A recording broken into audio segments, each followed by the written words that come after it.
Oke, welcome back. Kali ini kita akan membahas masih tentang statistik, tapi we are going to move to uji regresi atau uji yang kita gunakan untuk melihat seberapa besar pengaruh satu variabel terhadap variabel yang lain. Caranya adalah seperti biasa, kita input datanya. Ini adalah data yang kemarin kita pakai di bagian uji korelasi. Setelah kita input, jangan lupa untuk mengganti namanya dan juga mengganti label. Nah, kalau sudah selesai penggantian nama dan label, seperti biasa, kita akan lihat di data view atau di variable view, kemudian klik di bagian analyze. Untuk regresi, setelah analyze, kita akan mengklik bagian regression. Kemudian kita ambil yang linear. Jadi, analyze, kemudian regression, kemudian linear. Setelah itu, silahkan diklik saja. Nanti akan muncul yang mana yang dependent, mana yang independent. Dependent itu adalah yang nanti akan berubah-ubah. Artinya yang kena pengaruh. Sedangkan yang independen itu adalah yang mempengaruhi. Jadi kalau kita perhatikan di sebelah sini kita punya supervisi, kepemimpinan, budaya organisasi, dan kinerja guru. Yang terpengaruh oleh variabel lain adalah kinerja guru. Itu yang kemudian kita masukkan di bagian dependen. Karena ini yang terpengaruh. Sedangkan yang mempengaruhi itu adalah yang tiga ini. Ini akan kita masukkan di bagian independen. Silakan dimasukkan saja. Oke, setelah masuk semua, kita klik saja OK, sehingga nanti akan muncul yang seperti ini. Nah, ini secara umum. Secara umum akan muncul dari gambaran ketiga hal tadi, dari tiga hal itu, total uji korelasinya adalah seperti ini, sedangkan uji regresinya adalah apa yang kita lihat di bagian R-square. R-square ini adalah besaran dari pengaruhnya 0,414.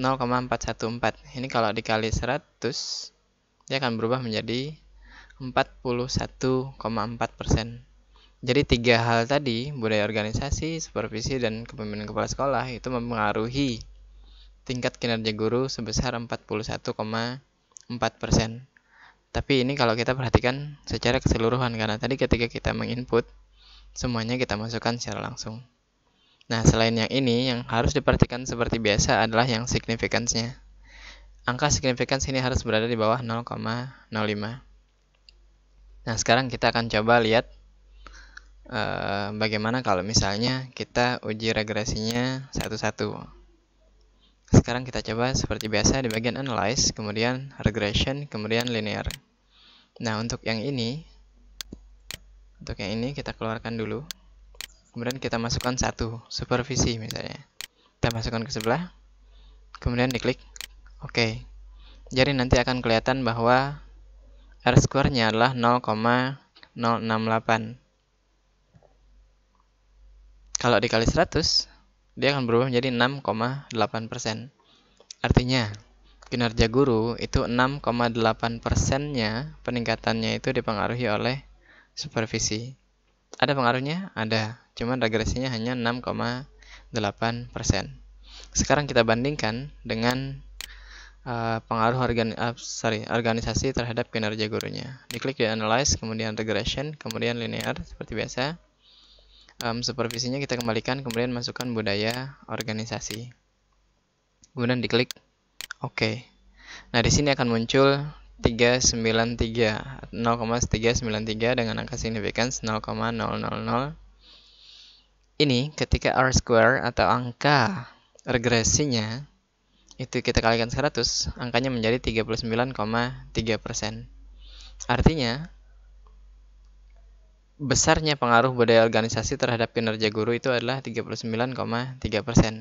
Kalau dibandingkan dengan yang sebelumnya tadi, di sini kita melihat bahwa angkanya 6,8% saja.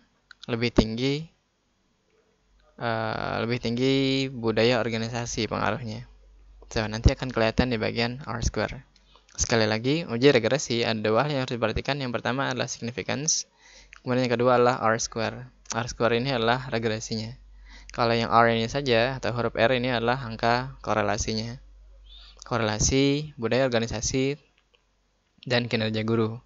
Sedangkan besarnya pengaruh kita lihat dari R-square-nya ini, 39,3%. Oke, that's it. itu adalah bagian dari uji regresi. So, I'll see you again next meeting. Untuk yang pertemuan selanjutnya, kita akan membahas uji eksperimen. That's it. See you again.